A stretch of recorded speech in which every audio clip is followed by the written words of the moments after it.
আসসালামু আলাইকুম রহমতুল্লাহি ওয়া বারাকাতুহু। ইনকুলাস টিভির সকল পরিবারের সবাইকে আমার শুভেচ্ছা।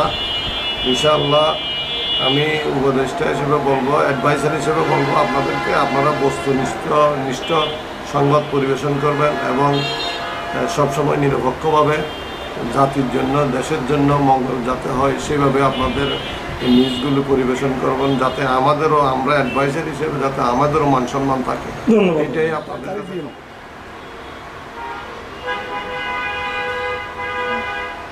ব্যাগিং করুন একই নেবেন না, দুজন নর্তন তার ভিতর